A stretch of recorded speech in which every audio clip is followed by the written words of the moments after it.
Hello everyone, welcome to William and the Magic Box. Today on our show, we are going to have Peter.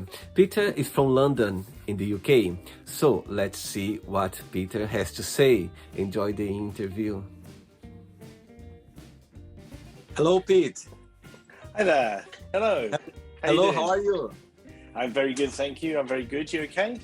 Yes, I'm very well, thanks so much. Just enjoying the beautiful day, but so cold today, isn't it? My God. I actually haven't been out yet. I quite like it like this. It's bright and cold. I quite like it when it's cold, so I can wear more clothes. It's fantastic. I was coming back from the gym this morning. I was just looking at the bus, like, my God, how beautiful it is today. And it's like not, you know what I mean? It's not very cold still, but you just put your jacket on and just get on well with your day. That's the best part. Exactly. I like to wear big coats as well, so this is ideal. This is good for me. Pete, just before we start the game, just tell me where you're from. I'm living in London, at Greenwich, but I'm from a small town or a market town called Newbury, which is Berkshire, so kind of like 70 odd miles west of London. So that's my kind of old haunts are there. Tell me a little bit about Newbury. It's a very small market town. It used to be quite thriving many years ago, but it's kind of gone a bit quiet. It's the home of Vodafone. It's mostly famous for having a bypass, which is basically so people don't have to go into it.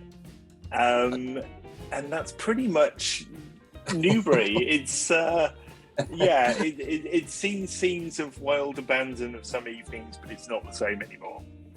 I see. And how far is Newbury from London? Yeah, I'd say about 70 miles, maybe 60, 70 miles. So you've got like London, Reading, Newbury.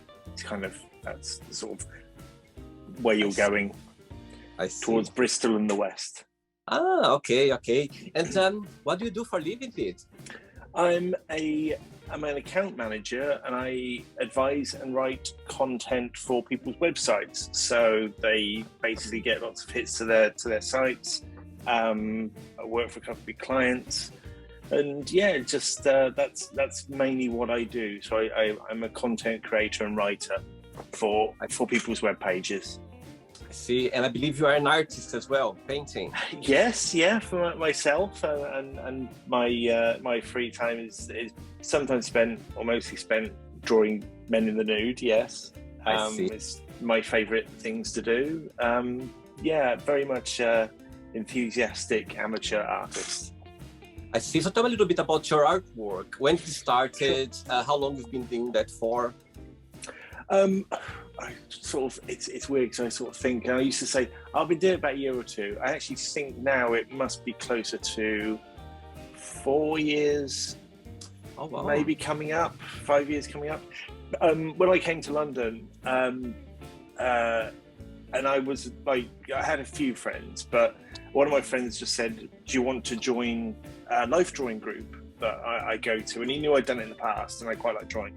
I went, yeah, actually, that sounds like fun. I'll give that a go. And I basically went solidly for about a couple of years, and I loved life drawing and I loved drawing the body. And then it developed into just expanding upon it and learning more of how to do it and working with models and really just enjoying that process of working with models, getting to know them, spending time with them, and then that developing into sketches and drawing, and so I could immerse myself in that, and it's been so much fun, and it's kept me, I'd say it's kept me sane-ish. Saner than I could have been, perhaps. So I was having a look in your art, and I was like, wow, that's beautiful. That's so like the way, and I was reading as well. What I found interesting, some of your artwork always put a message afterwards, like regarding the artwork, and some of them I was like, wow, it makes sense. It's so beautiful. Sometimes when you look like the naked body, as one of your phrases you mentioned, that just a little like side of the hand or a touch of the hand, it makes the whole difference. And I was like, my God, it's so true. Because when you look at like a naked work, of course, it's people who kind of enjoy or understand about it can, you know what I mean, take those little details that makes a difference of the artwork. And I just found it very, very fascinating as well. I was like, wow, that's interesting for you to give through your artwork had always like an explanation or message or something that person can look it up again and have different eyes. That's what I found very interesting. Thank you. Yeah, no, it's one of those things that to me, sometimes it's nice to have the context of what I was thinking, because sometimes I will draw a naked figure because I'm going to enjoy that, and that's a nice thing to do, and there's no thought behind it as such. I'm just trying to make it a technical project.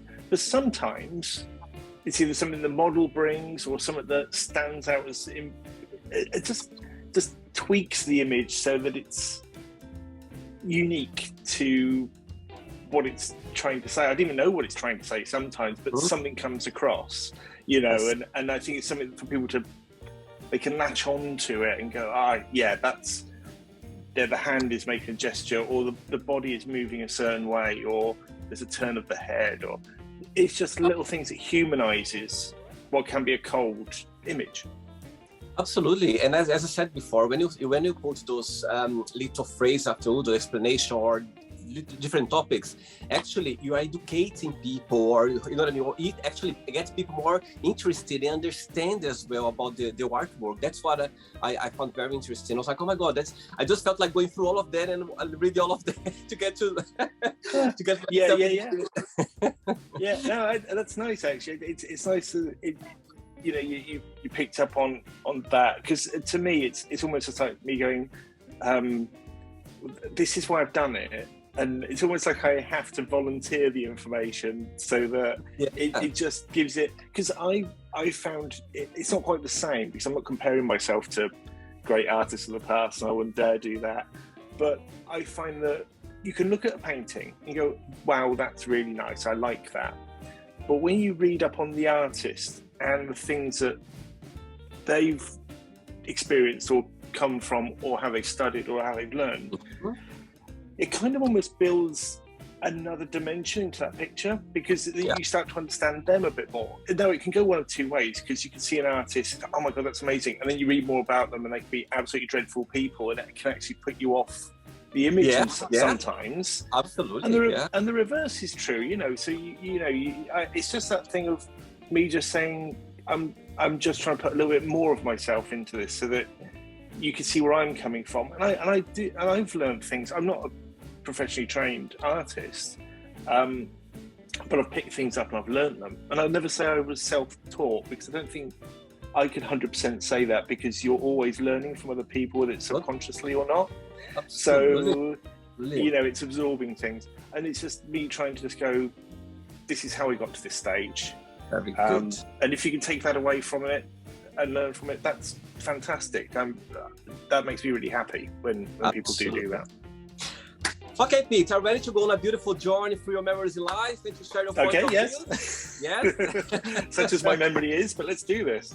Amazing. So welcome to William and the Magic Box.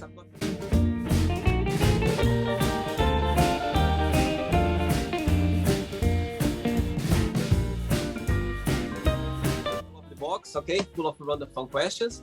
I'm just gonna play a song now, just for us to move a little bit before the first question. Ready? Let's do it. Yes. Let's do it. Hope you like it. Hi, Pete. Ready for the first question? Yes, I am. Through the game, if there is a question that you don't have an answer for, don't want to answer, always can change. Okay, it's all very friendly, right? Good. Yep. First question for you is: tell us a funny story or a moment that happened to you when you were at school as a child. Oh my God, funny moments at school. School was a very bad time for me, but there must have been something funny. There's got to have been. There always have been. Fun or crazy? I think one of the things that does really stick in my mind. Now, a very quiet, small, shy kid that I was, which times have changed, but I remember me and my brother, he was about 3 years ahead of me at school. Okay. And he was towering. He was a very tall kid, and I was a tiny puny kid.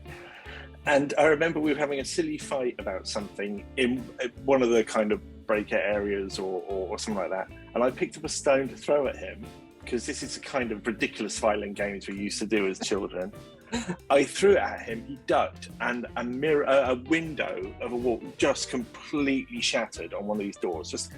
And I was a mess. Like, I was so upset. And I think about it now, and I had to be marched to the particular teacher's room, and he had a full class, and I had to go sobbing. I mean, absolute tears. I've broken this glass. And it's one of the memories that really sticks with me. It's like that moment of, I was goaded into violence and it bit me on. And that's what happens when you get goaded into that situation.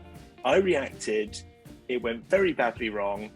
And I think I learned a lot from that. I don't know what it's like. If you don't react that way all the time, you're better off taking yourself out of the situation. And yeah, I think it was a bit of a life lesson for me, but oh my God. Yeah, not a happy or funny memory, but it's one there that I look back on and I've just sort of realized, oh, actually there was a purpose to that. But yeah, most of my school life was not brilliant, but I had a couple of nice friends and yeah, but other than that, that's a big standout memory for me at this second, yeah. That's very interesting. You're saying that because about something negative that came out as a positive in the end, because you kind of learned this lesson, you know what I mean? Very early age. Yeah, eventually. I didn't realize that's what the lesson was at the time, but you know, it's an ongoing process, put it that way. Very good, very good. Next question, let's do it. Before the next question, in your opinion, actually we are, I just live in South London, in Stratton Hill, so you're in Greenwich. Oh, yeah. I was living in Broccoli before, not far from Lucian, so I just love Greenwich, my God. It's just such a lovely place. Lucky to have it on the doorstep. Greenwich Park is about 10-15 minutes away. Yeah. It's just so nice. Yeah, very happy. Before the next question, and in your opinion, what's the best part of living in London and what's the most challenging part? The best part of living in London, I would say you do have things like, I love the galleries, I love the museum. The V&A museum is one of my favourite places on earth. I think London has so many parks and so many green spaces, so many amazing views, and I love you can walk through London and always find an odd, weird little alleyway or street, or, you know, and the way the old merges with the new. I find that incredibly fascinating, but just for the variety of places to go and things to see and do. And it's all right there. It's fantastic. Challenging, I think everybody would say obviously the expense, but well, you know, that's modern living. I think the most challenging thing is getting to places, because you have to accept that anywhere you are in London will take at least 30 to 40 to 50 minutes to get to, no matter where you are. So everything is built around that. And also, I mean, I'm in Greenwich, so I'm on like a mainline station. You can also get here via the DLR, you can get here roundabout via the Jubilee or whatever, you know, with few changes. But that's enough to put people off visiting you in London. you really will throw people off when you just go, oh, come to Greenwich. It's like, I don't know, I'm more north, so where it's like people will travel like to Manchester or, you know, Cambridge or, you know, things like that. It's like, that's fine. But you just go, I don't really want to go on the Northern Line today. So, and also because it doesn't always work. So you can't, you know, blame people for that. But I think that's one of the most challenging things is you don't just hop on a tube and pop up somewhere. It's a little bit of a pain. Absolutely. You need to organize and plan yourself as well with the distraction sometimes. You know, you never know what can happen. So I totally agree. Completely. Love the challenge. Okay, next question for you is, who do you count the most for help? I would say probably my husband. I think because well, it depends on like problems, like everyday things and stuff with work. He works slightly different area, but also in like digital marketing sort of field, and I can go through stuff and he'll understand some of the challenges of work quite well. And just on an emotional level, if it's art stuff, I've got other artist friends. My friend David is incredibly insightful and helpful. So I would say probably my husband's the majority, but it depends. I mean, I'll talk things through to most people because I'm quite annoying that way, because I have to get stuff out. I sometimes, I'm one of those people that, I don't know if you do this, if you've got something you're trying to work out and just by saying it and asking the question, you've actually answered your own question. I see. I do that a lot. But sometimes I just need a sounding board and someone to listen while I whinge on, and then it gets sorted out. But I'd probably say my husband. Okay, perfect. He'll be very happy to see that during the interview for sure. Yes. Next question. Right, Pete from London. Next question for you, Pete. What is your favorite place in the entire world and why?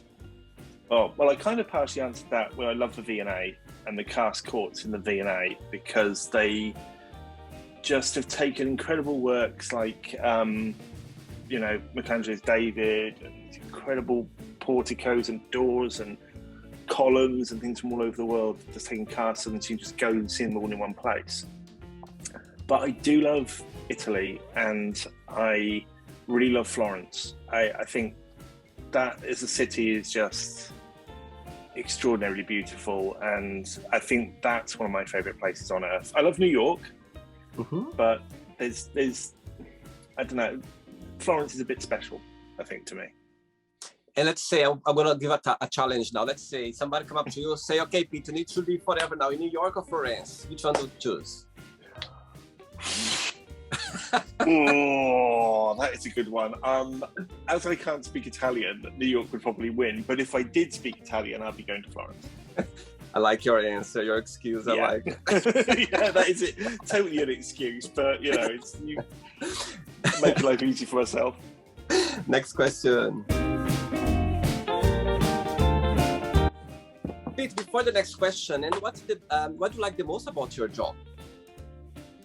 The most I like about my job, I suppose, in a sense, there is a level of creativity to it, because I do write. Some of the subjects are quite dry because they're quite corporate, but it isn't all based on spreadsheets, even though there's a lot of it.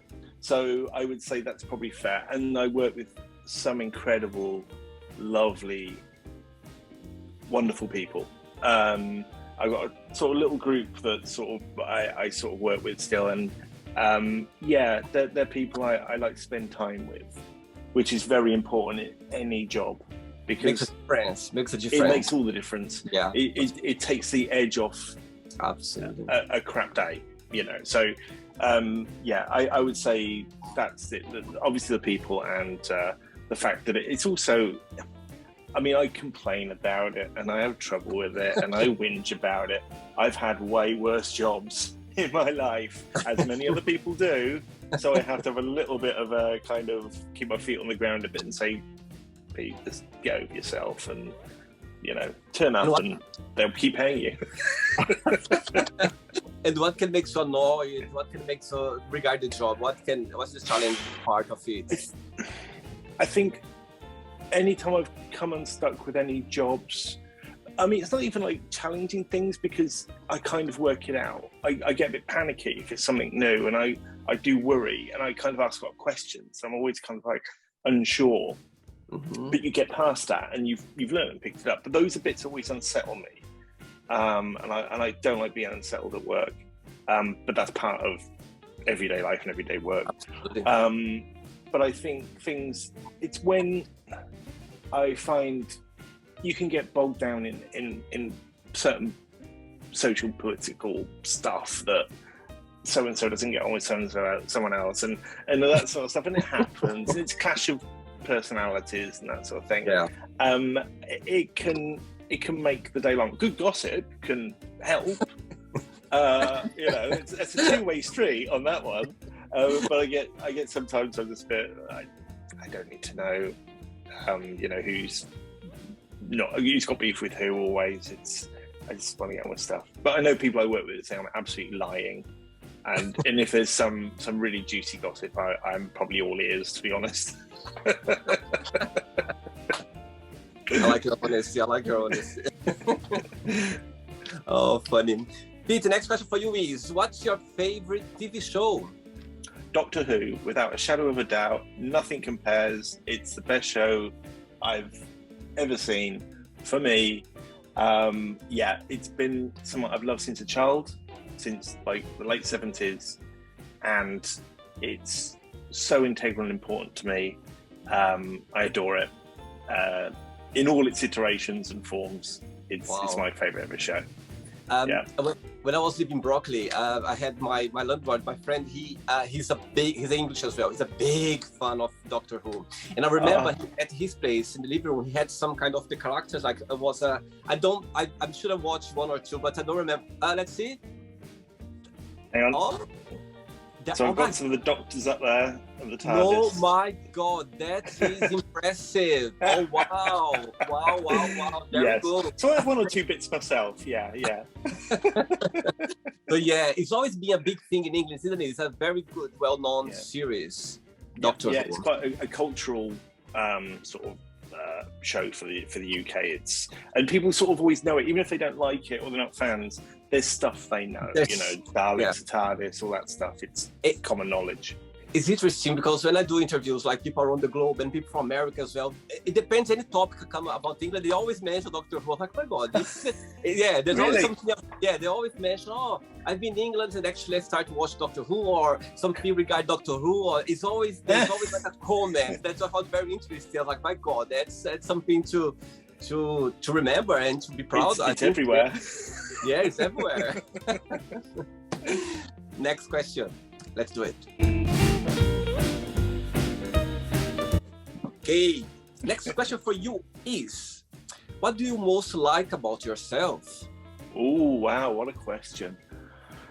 Whew. I like my nose.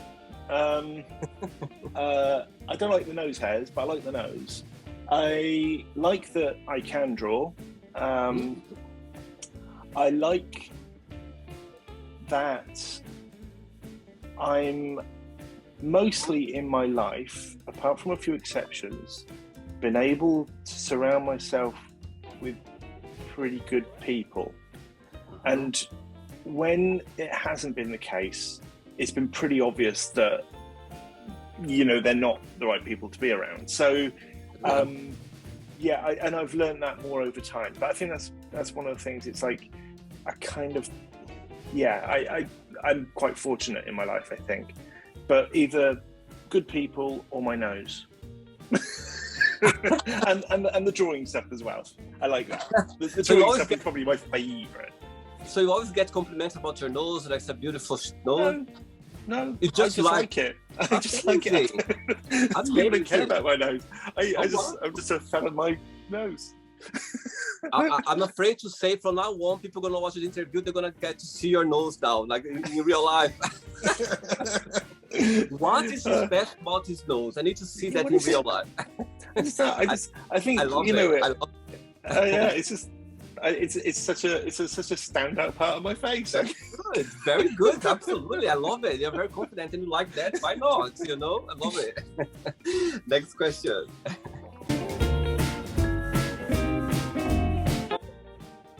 Being an artist, I'm sure there's some days that you are very inspired to do the artwork. You're very full of energy, full of positivity. But I'm sure as well, some days there are some days that you feel like, okay, I'm not inspired today. You start it can happen as well. Yeah, absolutely. Of course it does. And I can either approach it one of two ways. So sometimes I've gone, I'm just going to draw something, because I don't do it so much now, but there was a point, I think, in my life where I would say if I drew every day. And I think that's if you're learning to draw something every day, I think is the best thing you can do. But I would do 1 to 2 quite involved sketches every day. And I've got to a stage now, because my work takes more time, I can't just jump in and do that. And if I'm not inspired, I know that I'm going to just either draw something that looks like crap, that I'm going to be quite annoyed at myself about, and in which case, just don't bother just watch TV or do something else, just take myself out of it and don't frustrate myself. There's nothing worse.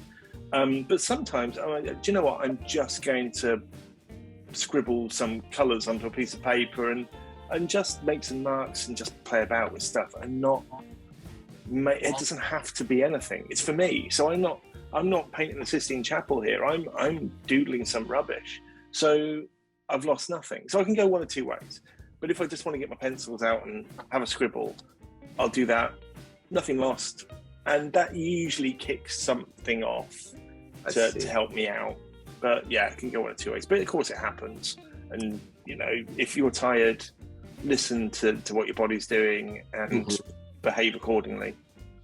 And there's some part of the day that you prefer doing the job, or it can come naturally anytime, like the evening or mornings. There's well, I'm sort of set in, you know, working hours. So I have to work I work between 8:30 and 5. So any time after that. But obviously I want to spend time with my husband. We have dinner, we watch some TV.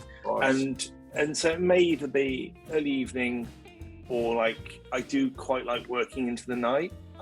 There's something about the night that I find is the most inspiring, and it's a bubble. I can completely cut things out and I just enjoy nighttime for that. So I get to a point where I'm really, really tired. As like by about 3 o'clock, I'm starting to feel a bit tired, and then I could nap about 5ish. But I'm still, if I don't, then I get to about 7. I'm like, oh, I can fall asleep. We're not watching a long film, are we? Oh no.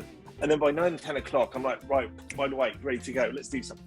And it's just, I've just messed up completely when it comes to personal timings. But that's kind of how it gets to nighttime and I kind of wake up, which is terrible because I have insomnia as well. So you can keep on until very late. Yeah, that's the thing. Ride it out, yeah. The same me as well. Sometimes when I'm doing interviews, and sometimes, of course, I do the editing afterwards as well. And sometimes I get so into it that I can go like overnight. And I'll go like, oh my God, let me just shut down the computer because I can just go on and on and on.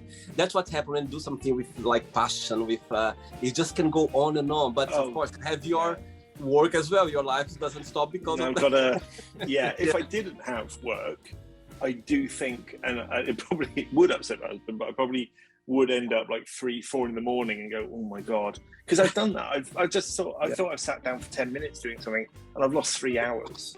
Absolutely. So you know, it's when you get so into it. So yeah, working into night is a bit dangerous. If you've got to be up in the morning. Okay, next question for you is, what is the worst pickup line have you ever heard? I think with pickup lines, if it's said to me, I may not understand that it's a pickup line, because I'm not really, you know, people can flirt, and I'm so bad at those signals.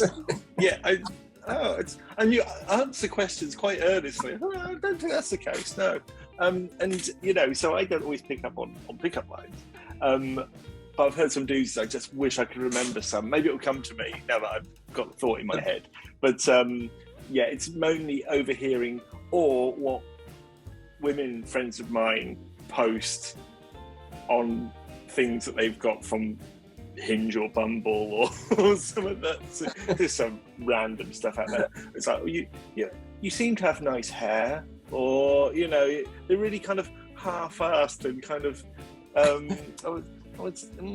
you know, and weird random things that men come out with. But yeah, I need to find some examples because it's a weird minefield out there. I understand. I think some of them actually I find very funny as well. I think if somebody would say something to me, actually I would start laugh. I would go like, oh my God. Oh, you know what I mean? If it's something that's so stupid, yeah, I kind of admire it in a funny way. It's very creative as well. It's a kind of for their view, something like wow, or something that's gonna happen. It can happen as well. It can 100%. Something makes you laugh. Yeah, when if they pitch it right, it can be brilliant. Totally. The ones that are earnest and that are too complimentary or flattering, and because flattery doesn't, I mean, I always thank you very much, and if it's too much flattery, I'm like slowly kind of you go like Yeah, exactly. I'm not really. No, that's really kind of you. And I was once told off for not accepting flattery well from a friend who said, "Just say thank you. That's okay." No. I couldn't possibly. That's very British. Like, oh no, you're wrong. You're wrong. I'm not anything like that. Blah, blah, blah. No, so thank you very much. I really appreciate that. Thank you. So I get compliments on my work I do, and I love that because it's so kind for people to even say that to me, and it's really lovely. So I don't take it for granted, but it's still that measured. You have to go, well, I do appreciate that genuinely, and I thank you very much. But there's still a little bit of me that's a little bit. If you could hide yourself, like, okay, a little bit, but that's on me. That's not on them. I see. Totally agree. Ready for another one, Peter? No, absolutely. Please bring them on. Let's do it. Right. Next question for you is, I love this question. What does love mean to you? Ooh. So, like, nice, simple ones that of no knock-on effect. I think love.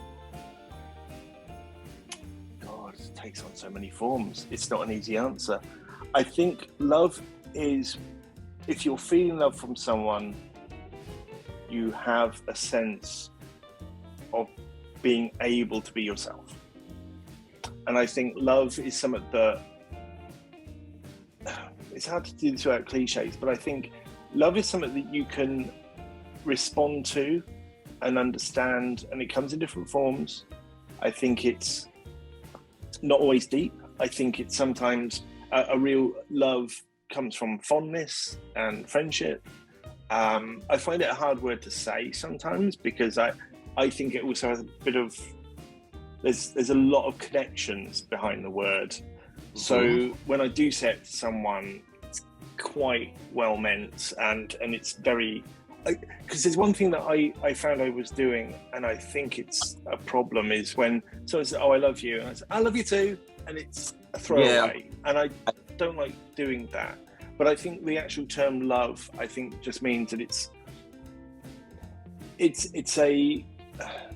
it's connections with people, and it doesn't necessarily mean it's always going to be kind to you, and it doesn't always mean that it's going to put up with your bull. But it will also, it also won't bully, it won't shame you, and it will be there to support you when you ask for that support. So that's what I see as love. So I don't have a simple answer for that. It's complicated and it changes. No, totally. I think, to be honest to you, Peter, I think love, it's a personal thing. You know what I mean? You can love your dog, you can love your family, you can love your parents, your partner, your lover, your friends. I think all of them, they come from a genuine place in your heart. I think it's, you know what I mean? As you said, nowadays people, "Oh, I love you." It's so random nowadays. But when people say and mean it, you know, you feel it. I think when it comes from a good place, I think people, you know, they know it. Love is a very expanded feeling that can come from different directions, but all of them, I believe that love, all of them, this genuine feeling, it comes from a good place, you know, for your pet, for your partner. Yeah, completely. And when you love someone, you just genuinely want the best for them. Yeah, totally. That's what it is. That's absolutely. And if you can help them achieve that, I think that's love. That's probably the best way of thinking about it, for me anyway. Good one. Next question. Let's do it. Before the next one, I was checking out, of course, your social media, and there was a phrase you said, "Don't send unsolicited nudes." So yes, you received some. Yes, I think. It was getting to a stage where, I mean, look, you get random DMs and stuff online, and you know, doesn't really upset me or offend me in one respect. So I see a lot of naked people. You know, it's like I can't really go, "Oh no, a penis, I mustn't." Oh my god! Oh my god! It's not that. It's just the fact that when someone sends you that, probably because of the work that I do. Although saying that, I know artists that don't do similar work and they still get this stuff. Women get this stuff all the time. I mean, not even to the degree that I don't get it anywhere close probably than a lot of what women get. So I think there's a couple of things going on there. Probably, and I do think it's because I do draw nudes. The assumption is you're going to want to see my penis, and I'm probably not.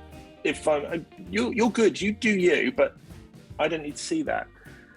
And I think sometimes it's important to make the standpoint of going, you can't just randomly send people stuff because you're getting off on it.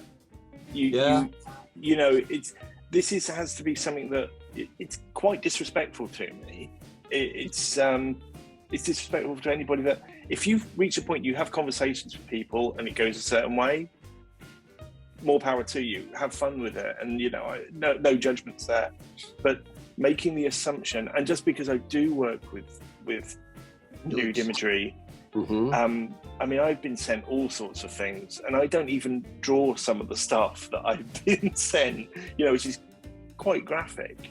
It's like, what are you getting from this? Because I don't know what I'm supposed to do with this. I genuinely don't understand. So it's like you're wasting your own time.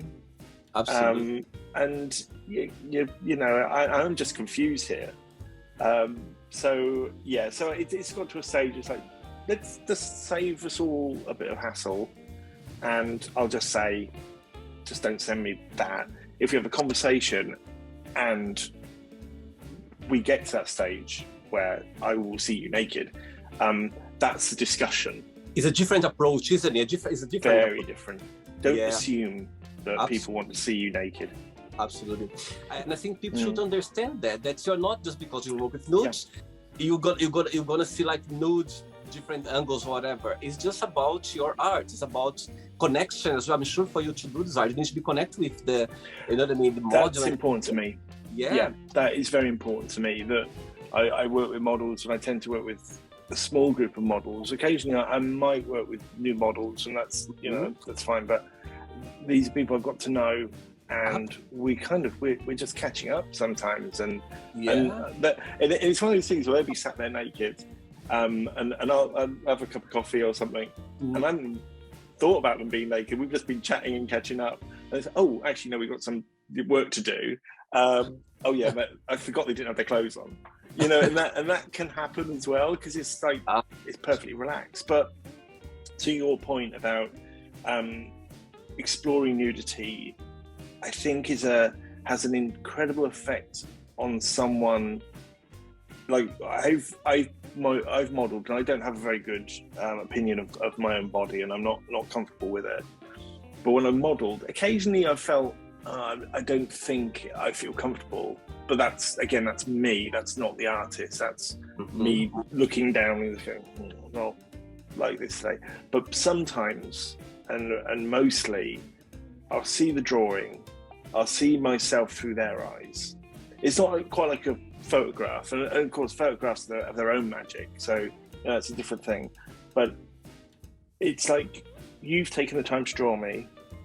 I can see how I look, and it's given me a boost and a confidence. And I've worked with models that aren't experienced in modelling, and they've had the same thing. It's just that thing of, that's not how I see myself. This isn't a gym mirror. This isn't your bathroom mirror. This isn't a phone selfie. It's not. It adds a warmth and a level of humanity. Absolutely. That those photos can't do.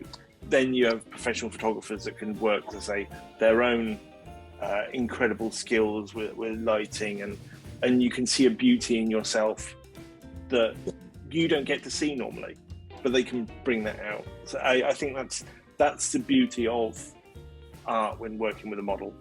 Yeah, absolutely.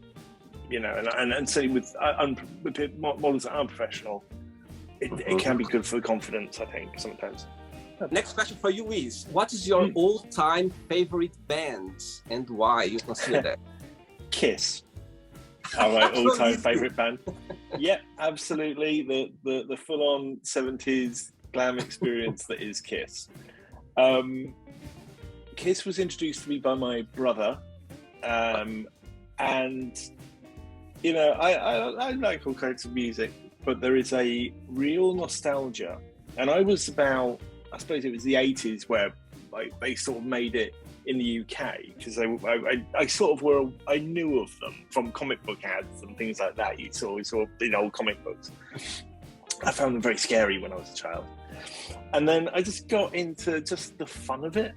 Just it literally is that thing of, you've got four big guys in makeup and armor, and you know, and it just makes me smile. It's just so ridiculous as an idea, and it's bonkers. And to me, it's the ultimate in, you don't have to take yourself so seriously.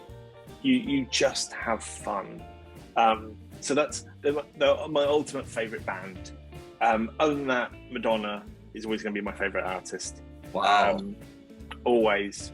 She's always been there, like the Queen.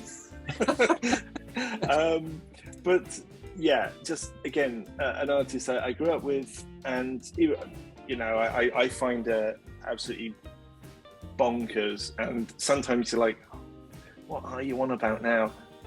But there's again, someone I connected with from a young age, and just watch them just doing their own thing, and they always do it on their terms.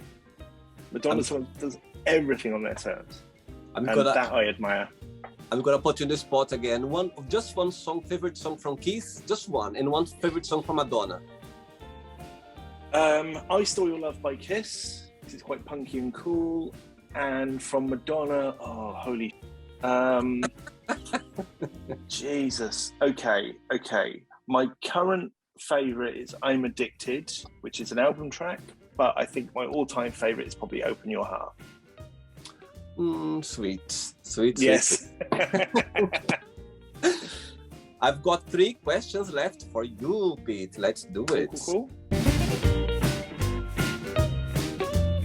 I knew that you like Madonna, I would prepare myself with some Madonna's music. Next question for you is very easy, this one. What are you most passionate about?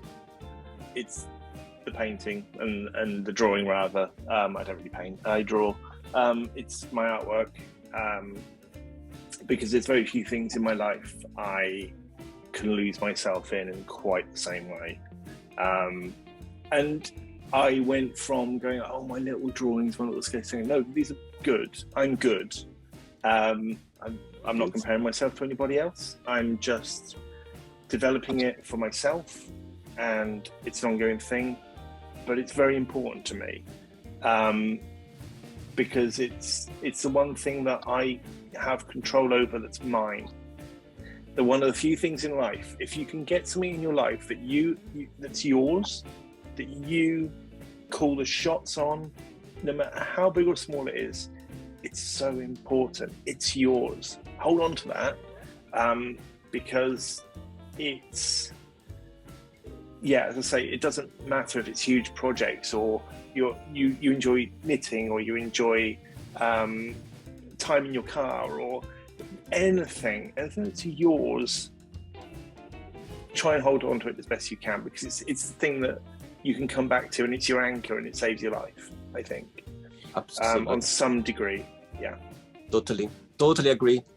Like 100%. I just sign under your statement right now, because it's something powerful. When it's you know what I mean? It's you express yourself. It's when you look in, I'm sure when you look in your art, besides the beautiful art, you see yourself there. It's part of you. Is you there? You know what I mean? Yeah. I totally agree. It's how I express myself. The best way I can express myself. Good. Yeah. 2 questions left. Okay.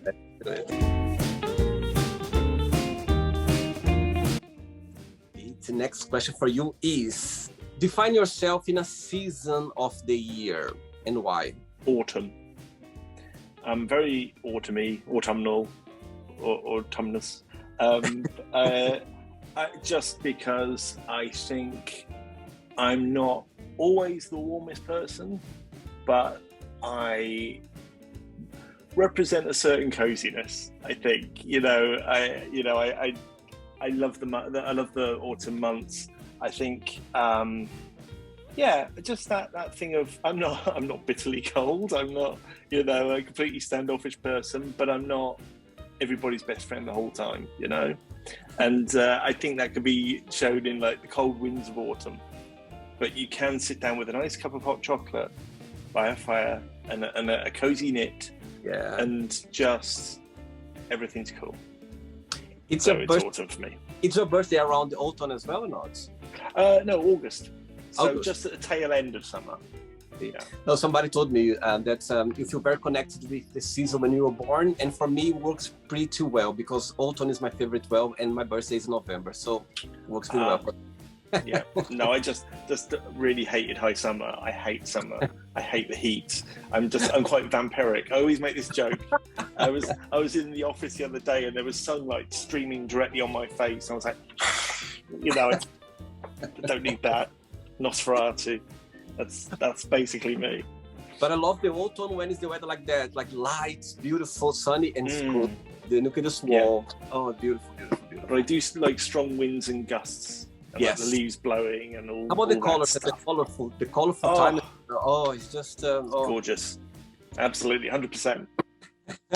Pete, ready for the last question? Yes, I am. Absolutely. Let's do it. Let's do it. Last one.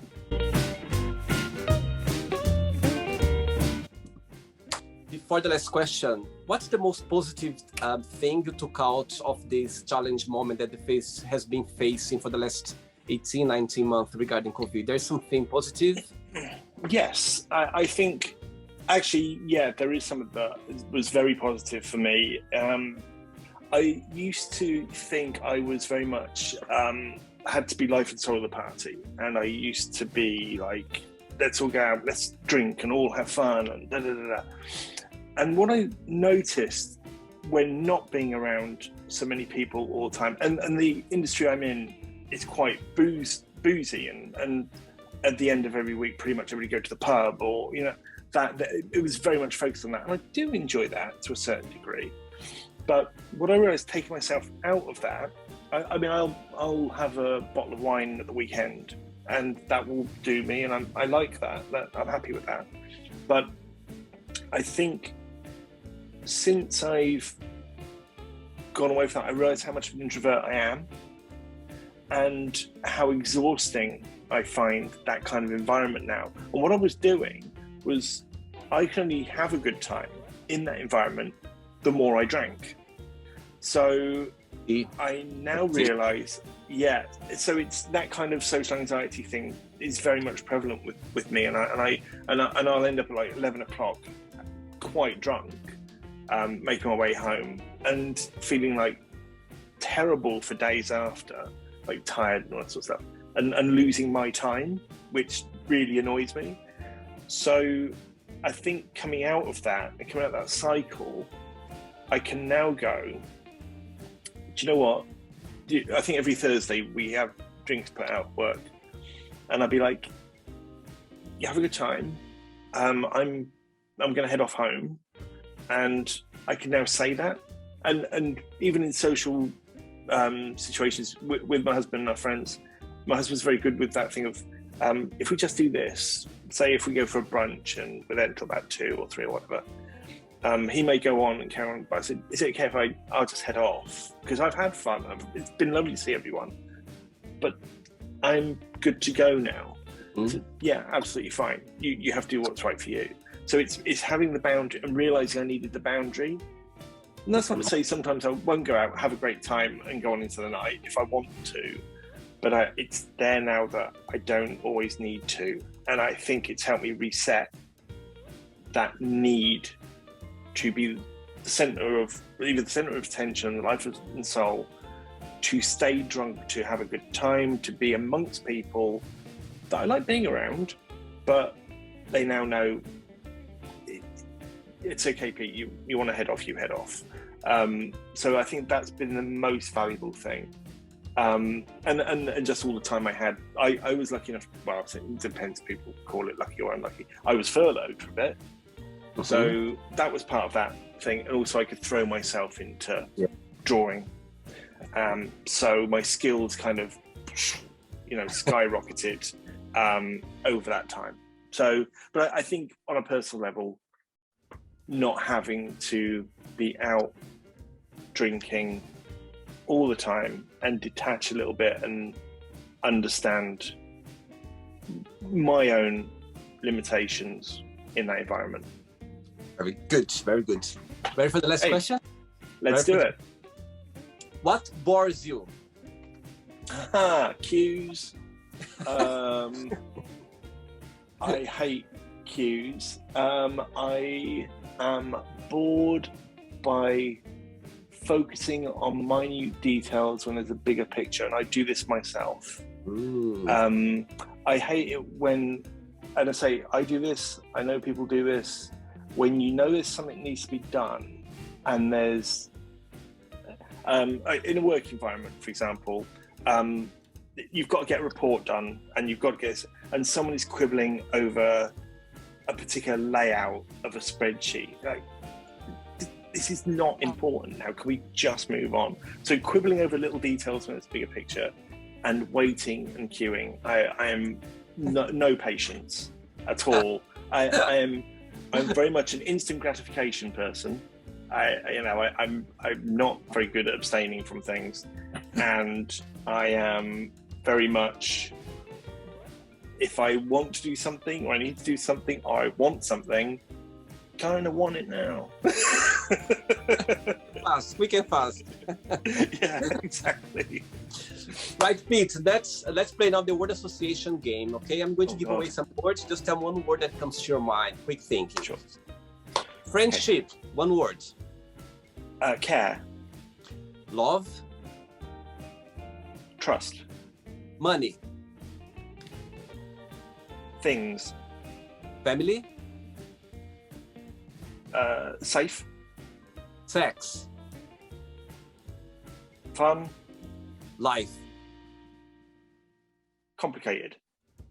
Politics. Complicated. Religion. Irrelevant. Fear.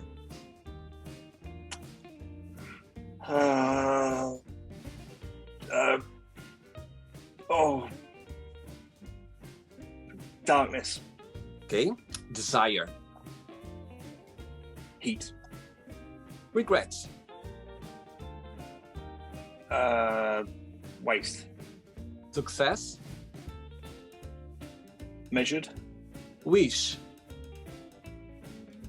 Luck. Happiness. Fleeting. One word for London. Big. One word for Newbury. Small. I knew it. I knew to say that. I knew it. It's got to go that way, hasn't it? Yeah. One word for England. Closed. One word for nudity arts. Freeing. One word for arts. Anything. And the last one now. PeteShorneyArt.com. One word. Exciting.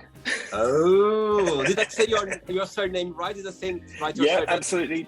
Spot on. Spot on. Good one. Thank you. Let's pretend now I'm going to meet your lovely husband for a coffee. Mm-hmm. This beautiful day, sunny, and I'm going to ask him, define Pete in one positive word, in one negative word only. What would he say? What would he say? Okay, I would like to think positive would be supportive, I think. I hope. Negative, untidy. That was quick. Very untidy. Yeah, very untidy. Yeah, I think that would be fair. Very good, very good. Let's play now, Pete, in the magic box, and you can ask me a question, Pete. You can ask me a question. Okay. Yes, absolutely. Is there one point in your past that you can say had a huge impact on the rest of your life afterwards? Is there one defining thing that changed everything for you? Oh my God, Pete, I love the question. I love the question. And actually, I'm going to write a book one day about this experience I had when I left Brazil when I was 19 years old on my own. I didn't have money for the tickets, I didn't have money for the rent. Oh my God, one day I can't wait. But one point that based on this beautiful journey since I left Brazil on my own, 19 years old, I lived in Portugal before I moved to the UK. And there was one point actually, I was looking for, my parents couldn't afford the money to pay my plane tickets and also my rent. So I was 19, so I started to, you know what I mean, look around and everything. But there was a moment that was, he's the uncle of my mom. And I saw him like when I was twice in my entire life, when I was a child, because he was living in another town, the capital of my state. And never forget this moment. When I came up, he was the first person that came to my mind. And I came up to him and I explained that I had this dream to live abroad, to go after my dreams and everything. And he said to me, I'll never forget this moment, my God, he said to me, my son, unfortunately, I can't help you now. You know what I mean? I can see, my God, how much you want that. I can see the energy, but unfortunately, I cannot do that. Anyway, my world just kind of, you know what I mean, went down a little bit because all my expectation was on him. Anyway, so when I was leaving the house, say goodbye, and but he was about to close the door, and I came back to him. I said, "Wait a minute, but do you know anyone who can help me, please, with this money to play my tickets?" Oh, I'm gonna cry if I talk too much because. And he said to me, he said, "Oh, my son, my God, I don't know." I said, "Please, I'm sure you must know someone who can help with these tickets." And he was thinking for a bit, and he was like, "Okay, I know someone. That's this person is part of the family as well. She's your mom's aunt, but I'm sure she saw your mom for the last time, and your mom was a baby. So I'm sure when you contact her, I'm sure she not even know who you are." And I was like, "Okay, please give me her telephone number, please." So I was like kind of excited.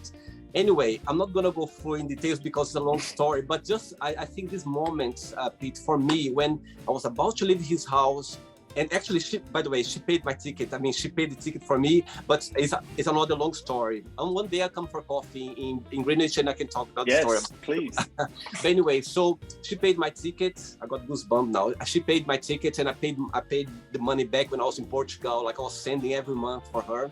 Anyway, and my God, this is an amazing story because how much to get to this point to her, I need to go through that. But anyway, she paid my ticket. But that back to your question, that moment when he was about to close the door, and I knock again, said, "No, please, but you know someone who can help with that." So I think for me it was a point that changed everything. Like it changed the whole turnaround. It literally, I think if I didn't, when he said no, of course I was 19, you know what I mean? I was like full expectation, and when he said I literally felt so sad, but I was about to leave his house, but I just came back. I said, "No, please, but you know anyone who can help me?"